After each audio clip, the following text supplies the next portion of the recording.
बहुत साल पहले एक गांव में रेखा और महेश नाम के पति पत्नी रहते थे। घर में काफी खुशहाली थी। एक रात दोनों खाना खाने के बाद सोने जा रहे थे, तभी दरवाजे पर किसी ने दस्तक दी। इस वक्त कौन आ गया? रुको, मैं देखता हूँ। महेश ने जाकर दरवाजा खोला और बाहर आया।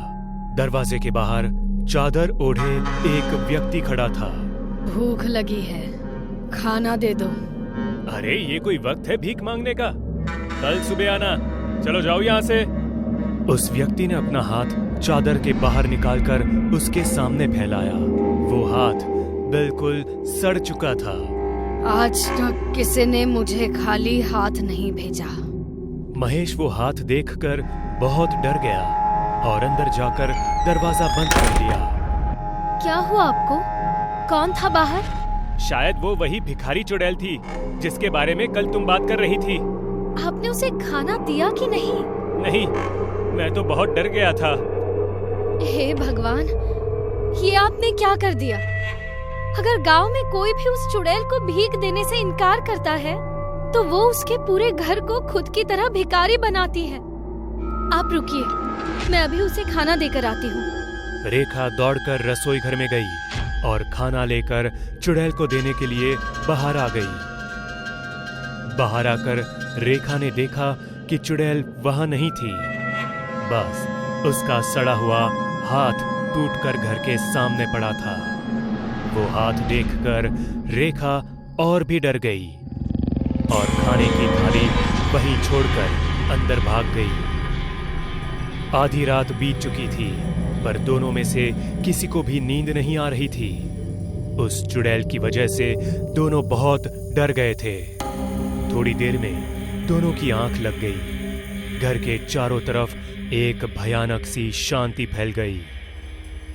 उतने में किसी ने दरवाजा खटखटाया। दोनों की नींद खुल गई और दोनों ही दरवाजे की तरफ गए। दरवाजा खुला हुआ था। दोनों धीरे से घर के बाहर आए, पर बाहर कोई भी नहीं था। अचानक छत से एक चुड़ैल उड़ती हुई दोनों के सामने आई। उसका एक हाथ नहीं था। वो दिखने में भयानक और खूंखार थी। उसके पीछे से उसका हाथ उड़ता हुआ आया और उसके शरीर से जुड़ गया। रेखा और महेश ने घर के अंदर भागना चाहा, पर उनके मुड़ते ही दरवाजा अपने आप बंद हो गया। चुड़ैल जोर जोर से हंसने लगी।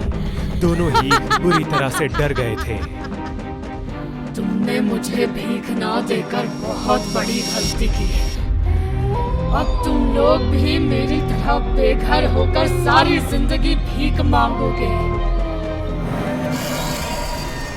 चुड़ैल ने रेखा और महेश को हवा में उठा लिया और घर को धीरे धीरे गायब करने लगी। घर को पूरी तरह से गायब करने के बाद दोनों को जमीन पर पटक दिया और जोर जोर से हंसने लगी।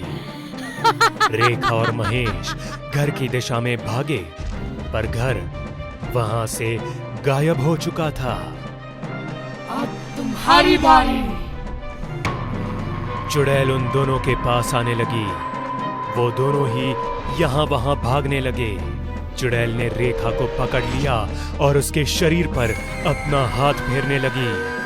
रेखा जोर जोर से रो रही थी। कुछ देर बाद रेखा का चेहरा उस चुड़ैल की तरह भयानक दिखने लगा और पूरा शरीर धीरे धीरे सड़ने लगा। आखिर में रेखा का रोना बंद हो गया और वो मर गई। रेखा को मारने के बाद चुड़ैल महेश को ढूंढने लगी, पर उसे महेश कहीं नहीं दिखाई दिया। वो भाग गया ये सोचकर चुड़ैल वहां से चली गई। रेखा, जो कि बाहर से पूरी तरह से चुड़ैल बन चुकी थी, वहीं पर मरी पड़ी थी। थोड़ी देर बाद महेश दौड़ता हुआ रेखा के पास आया और एकदम से डर गया। महेश ने रेखा को उठाया और पूछा, रेखा, ये तुम्हें क्या हुआ? रेखा ने एकदम से आंखें खोली और वो देखकर महेश और भी ज्यादा डर गया। रेखा की आंखें पूरी तरह से लाल थी और चेहरा सफेद पड़ चुका था। महेश रेखा को छोड़कर दूर हो गया। रेखा उठ खड़ी हुई और अपने आसपास देखने लगी। उसे महेश दिखाई दिया। रेखा की नजर उस पर पड़ते ही महेश डर गया। वो महेश को देखकर मुस्कुराई और उसे मारने के लिए उसके पास आने लगी। रेखा को ऐसे आते हुए देख महेश डर के मारे पीछे जाने लगा और पत्थर की ठोकर लगकर नीचे गिर गया। रेखा उसके नजदीक आकर उसका गला दबा देती है।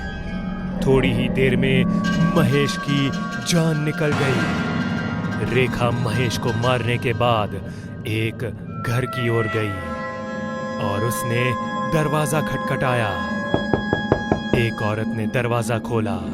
रेखा ने अपने हाथ फैलाए और कहा, भूख लगी है, खाना दो। औरत घबराकर अंदर चली गई और दरवाजा बंद कर लिया। रेखा जोरों जोरों से चिल्लाने लगी। उसकी आवाज पूरे गांव को डरा रही थी।